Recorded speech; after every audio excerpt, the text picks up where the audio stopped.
Good morning everyone, welcome back to my channel. এটা আমাদের Amritsar to Srinagar blog part 3। তো আমরা সেদিন যাচ্ছিলাম আর এখানে একটা জিনিস লক্ষ্য করেছো কি জানি না, আমি ট্রেনে বসে বসে আমি নেল পলিশ পরছিলাম, কোনো কাজ ছিল না বলে। তাই এখন নেল পলিশটা আমি এখানে এসে আমি ভিডিওতে ফুটেজ নেওয়ার জন্য দেখাচ্ছিলাম। যাই হোক, এবার আমরা রওনা দিলাম ওয়াঘা বর্ডারের উদ্দেশ্যে। তো এখানে সবচেয়ে বেটার হয় যে টাইমের মধ্যে ঢুকে যেতে পারলে তবে সামনের দিকে সিটটা পাওয়া যায়, আদারওয়াইজ অনেকটা উঁচুতে বসতে হয়। তো আমরা অ্যাজ ইউজুয়াল লেটই করেছিলাম। আর এখানে রাস্তায় যেতে যেতেই ইন্ডিয়ান ফ্ল্যাগ, ইন্ডিয়ান টুপি অনেক কিছুই বিক্রি করে রাস্তাতেই। তো আমরা সেখান থেকেই কিনেছিলাম। আর এইভাবে ওয়াঘা বর্ডারে আসার কিছুক্ষণ আগে বাসে উঠে কি বাস থেকে নামাতেই এরকম তোমরা পেয়েই যাবে যে ইন্ডিয়ান ফ্ল্যাগ ওরা ফেব্রিক দিয়ে ড্র করে দিচ্ছে। যাই তো দেখো, আমরা ফাইনালি এসেই গেছি। এবার মেয়েরা মেয়েদের দিকে, ছেলেরা ছেলেদের মতন এইভাবে একটা সেপারেট লাইন হবে। ফুল চেকিং এর পর আমরা ভিতরে ঢুকতে পেরেছিলাম। আমরা যখন ঢুকে অলরেডি শুরু হয়ে গেছিল কিছুক্ষণ, আমরা সবাই ছুটে ছুটে হাঁপাতে হাঁপাতে 5th ফ্লোরে গিয়েছিলাম। আর আমি সবার থেকে যেটুকু শুনেছিলাম বা দেখেছিলাম এই ওয়াঘা বর্ডারের বিষয়ে, আমি জানতাম যে জায়গাটা প্রচণ্ড ক্লাউডেড। হ্যাঁ, সত্যিই ক্লাউডেড। ভিতরটা তোমরা দেখতে পাচ্ছ, দেখো। তো আমরা 5th ফ্লোর থেকে তো এই এতটুকুই তোমাদের ভিডিও করে দেখাতে পারছি। তো আমরা দেখছি, তোমরাও দেখো।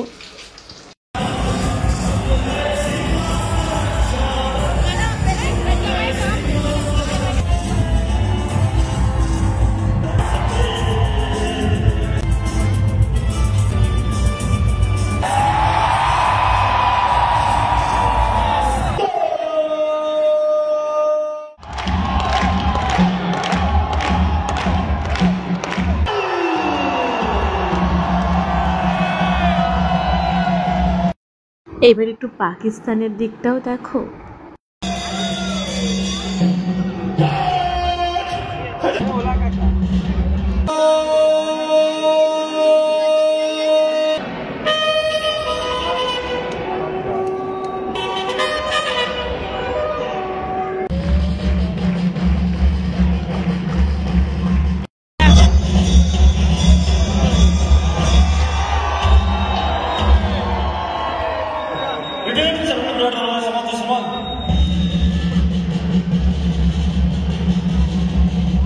ব্যাস ব্যাস, আর না, অনেকটা দেখিয়ে দিয়েছি কষ্ট করে। আমি ইন্ডিয়া পাকিস্তানের বর্ডার দেখিয়ে দিয়েছি, কিন্তু বলতে গেলে ওয়াঘা বর্ডারে অ্যাজ এ ইন্ডিয়ান আমার তো এক্সপিরিয়েন্স দারুণ। মানে ইন্ডিয়ানদের ক্রাউড দেখেছো, মানে এদিকের ভিড়টা প্লাস ওদিকের ভিড়টাতে তুলনা করাই যায় না।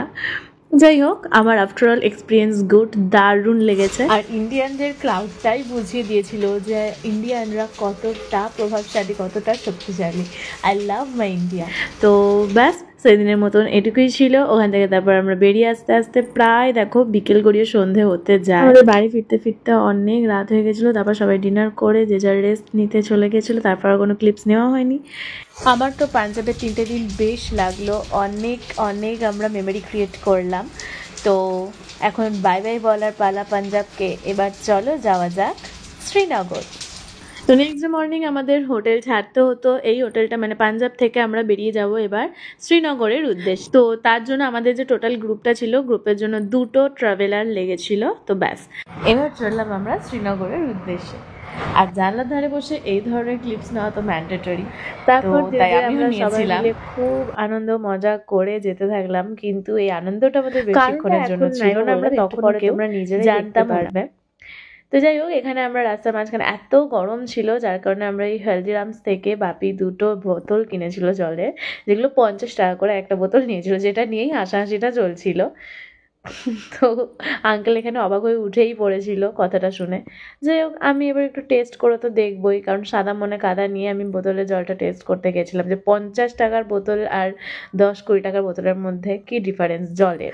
না, খেয়ে বুঝলাম দুটোই সেম সেম। এক্সপেন্সিভ ওয়াটার খাও কি নর্মাল ওয়াটার, দুটোর টেস্ট একই, বেকার। তো আবার আমরা চলতে থাকলাম আমাদের গন্তব্যে, কিন্তু তারপর আবার মাঝখানে এই ফলগুলো বিক্রি করতে দেখা যায়, যেগুলো আমাদের গাড়িতে অলরেডি 2-3 পাতা তো অনেকেই কিনেছিল। তার মধ্যে আমার মায়ের এটার টেস্ট খুব ভালো লেগে গেছিলো, তাই আবার কিনেছিল।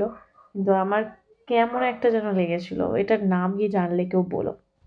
আর এখান থেকে আমাদের এত সুন্দর সুন্দর ভিউ শুরু হয়, তো সেগুলো ভিডিও না করে তো পারলাম না। তোমরাও দেখো পাহাড়ি রাস্তা, চারিদিক পাহাড়। আর এভাবেই আমরা পৌঁছেছিলাম প্রথম যে জায়গাটা, তার নাম হচ্ছে মানসার লেক বলে একটা জায়গা। জায়গাটা যেটা সবচেয়ে বেস্ট লেগেছে সেটা তোমরাও দেখো। এই যে এত মাছ, এত মাছ, মানে চারিদিক জল তো ঠিক আছে, ইটস ওকে, বাট জলের দিকে যেন মাছ নেই। দর্শক যেদিকে সেদিকে মানে চারিদিকটা না বর্ডার হয়ে গেছে এক ঝাঁক করে মাছ। আর ওখানে কিছু জন আটার ডো নিয়ে বিক্রি করছে, সেখান থেকেও কিনে মাছকে খাবার দিতে পারো। আমরাও কিনেছিলাম অনেকগুলো, মাছগুলোকে খাবার দিতে দারুণ লাগছিল। দেখো কত ভিড় জমে গেছে।